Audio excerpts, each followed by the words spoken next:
One question business owners ask me all the time is whether they should elect to treat their business as an S corporation or if they should leave it as an LLC, which is a disregarded entity.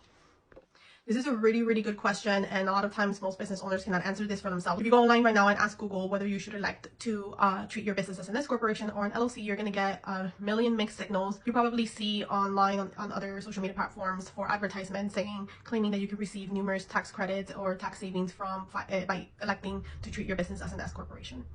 Now, that is not necessarily wrong, because yes, as an S corporation, you'll be able to benefit from lots of tax savings if you follow the correct procedures. As an LLC, you have what is called a self-employment tax. This is the equivalent of your Social Security and Medicare taxes that you pay when you have a W-2 job. However, in your W-2 job, your employer is responsible for paying half of the Social Security tax and the Medicare tax, and you as the employee, you pay the remaining half. When you have an LLC and you're treating it as a disregarded entity or as a self-employed business, then you are paying both portions of that Social Security and Medicare taxes.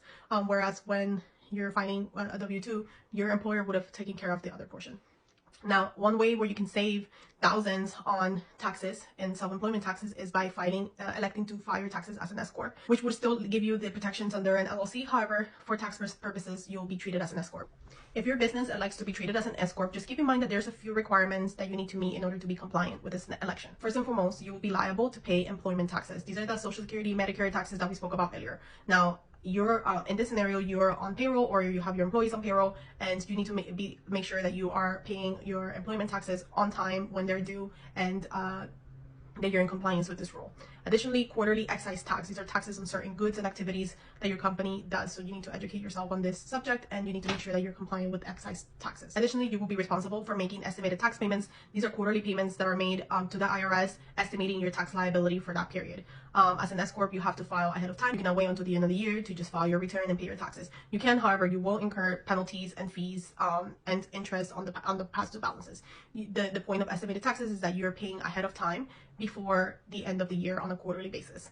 And then obviously, just like all other businesses and individuals, you will be required to pay income taxes on the net profits of your business. The benefit to having an S Corp is that you'll be able to put yourself on a salary, and because you're on salary, you're therefore paying a little bit less in taxes. However, it does have a few caveats in the fact that there's more work to be performed, and there's more regulations on a quarterly basis. You have to file these tax returns, and you need to keep your business in order to take the benefits of having an S Corp.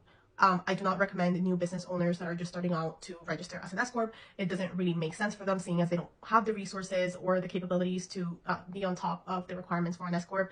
And also, most of them cannot afford to pay themselves a consistent salary. Therefore, an S Corp would be kind of irrelevant for them. If an S Corp is something that sounds good to you, you can contact me and we can get started on S Corp election and even discussing whether an S Corp is good for your business or not. Let me know if you have any questions or if there are any other topics that you would like me to cover in this channel. Thank you and have a great day.